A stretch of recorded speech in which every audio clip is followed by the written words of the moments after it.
Sir आपसे जानना चाहेंगे कि अक्सर जब भी हमें चोट लगता है या फिर हड्डी में चोट लगता है तो हमें ये सलाह दी जाती है घर में भी कि गर्म पानी से सिकाई करो तो ठीक हो जाएगा। तो इस ये करना कितना सही है कितना गलत है आपसे जानना चाहेंगे।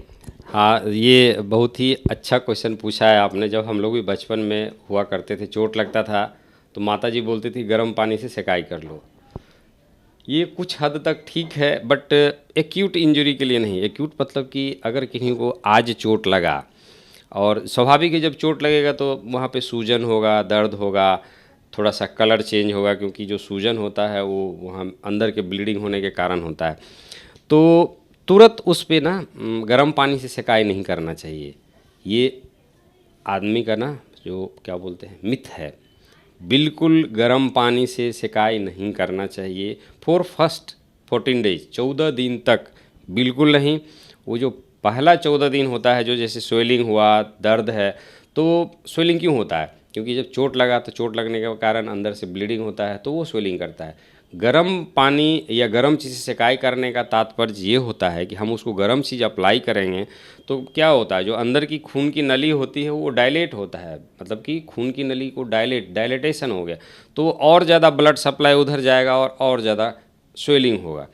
तो इसीलिए शुरू के 14 दिन चोट लगा तुरंत बिल्कुल गर्म पानी नहीं डालना है, गर्म चीज़ से सेकाई नहीं करना है। उस पर आइस डालिए, बर्फ़ से सेकाई कीजिए, डायरेक्ट आइस वहाँ पे नहीं डालना है। जो आइस का क्यूब होता है उसको किसी चीज़ में रैप करके, चाहे रुमाल हो या पॉलीथीन हो, किसी चीज़ में रैप करके जहाँ पे चोट लगता है उस पार्ट पे आप डालिए, कि उस एरिया में जो सूजन होता है वो आइस बहुत जल्दी आपको सूजन को कम कर देगा। और जो रिकवरी फेज है, जो चीज़ 1 महीना में ठीक होगा और वो उसको हाफ मतलब कि उससे कम ड्यूरेशन में इन्फ्लामेशन ही नहीं होने देगा, तो वो इतना फास्ट वो पार्ट हील करता है।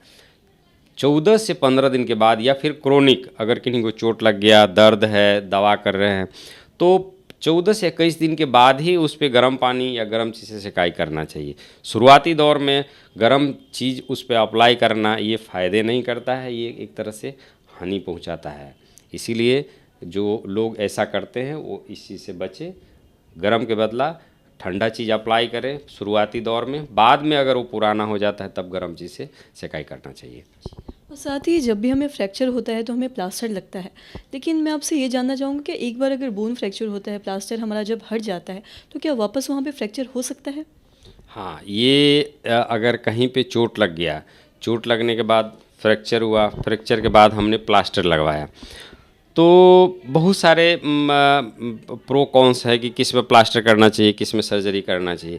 एनीवे अगर फ्रैक्चर हुआ, सपोज दोनों हड्डी का मान लेते हैं, अगर टूट गया, टूटने के बाद आपने प्लास्टर करा ली, कराने के बाद जो हड्डी यूनियन होता है ना, वो यूनियन के बाद वो इसी जैसा हमारा पुराना हड्डी है पहले था, वो जुड़ने के बाद भी वैसा ही हो जाता है। लेकिन अगर जब तक उसका रिमॉडलिंग कंप्लीट यूनियन 9 मंथ का होता है, अगर 9 मंथ से पहले दोबारा से अगर चोट लगेगा तो टूटने की संभावना उस एरिया में ज़्यादा रहेगी। बट 9 महीना के बाद जैसे हमारा कोई और हड्डी है, वैसे ही टूटा हुआ हड्डी भी उतना दिन के बाद उसी शेप में और उसी कॉन्फ़िगरेशन में, और जो उसका जो ज्योमेट्री है वो वही हो जाता है जो एक नॉर्मल बोन का होता है। इसीलिए शुरुआती दौर में चोट लगने से दोबारा फ्रैक्चर होने की संभावना ज़्यादा रहती है।